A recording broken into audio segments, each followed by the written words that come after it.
Built in the 1940s, for 50 years, this was Tiger Field. It was a central part of the community, and I'll never forget they had like a little hole in the corner fence of the field. I remember Mr. Meredith, one of our assistant superintendents, says don't close it up, because those little kids that don't have a dollar or two to get in, that's where they come in to go watch the Tigers play. I know that the opponents had many people tell me that they hated to come to Tiger Field because they used to have a tiger on that press box.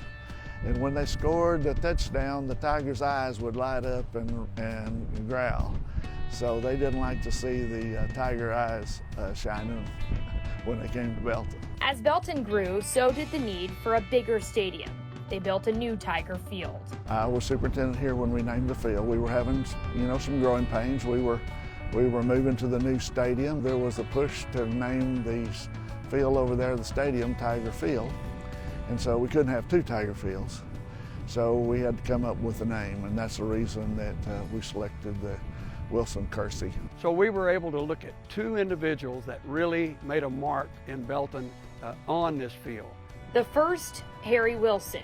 By all accounts, he was absolutely in line to be a D1 football player. But on one Friday night, everything changed. I was at the game. It was a homecoming game in 1971. I was in college at the time, had come home for that weekend. And of course, everybody knew it was a bad situation when it happened. Belton was hosting Gatesville. The Hornets were on the 1-yard line. Harry came in to make the tackle, but players came from behind him. A fluke, and his neck was broken. He was paralyzed. Being a Belton Tiger that he was, he defied all odds. He got out of the hospital, obviously was in a wheelchair the rest of his life. He went to college, got his degree, got a job in the finance department at Fort Hood, and worked out there for his whole career. Harry Wilson died in 2018 at age 62. In addition to the field, there's a flagpole in Belton in his honor. Every time I saw Harry Wilson, whether it was at work, at Fort Hood, or when he was maybe in the hospital having to deal with some infection, Harry Wilson had a smile on his face. He had the most positive attitude. Again, he lived his life not focusing on his disability, but on his abilities. And he's still a great example to me in my life and makes all of us as Belton Tigers proud. Richard Kerzee played soccer, one of the first at Belton as the program was brand new. He loved it. He totally enjoyed it and got into it. His grades got better. His dad was telling stories about, how he was down and out, but then when he got soccer, it became his love. In December of 1986, a pre-existing heart condition came to the surface. They all had to get out and jog to warm up before they start stretching. So he had two other of his buddies, and they're jogging up the field there.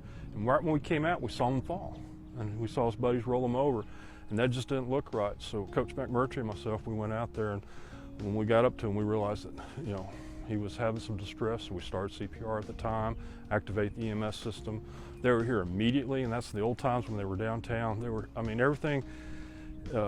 We had the principal here, the police was here. We had everything boom, boom, boom, happened so quick, and we tried our best to revive them.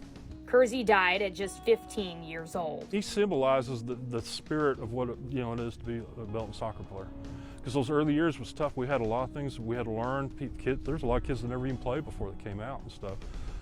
But he was willing to be a part of that and be one of the early pioneers, basically, in the state of Texas. Because a lot of those kids, either they played club or had nothing. And this is the second or third year that we actually had organized soccer in UIL. Wilson-Kerzee is primarily used for girls and boys soccer today. When we do playoff runs, they ask me all the time, like, why do y'all play here? Like, man, it's more, because everybody you play in playoffs is turf. And I say, there's just something about playing a game under the lights, and you got 6th Street traffic, and that's what we've always done. Things in Belton are rapidly changing, but for now, Wilson-Kerzee Field stands, full of traditions and memories, honoring two athletes who greatly impacted this Central Texas community.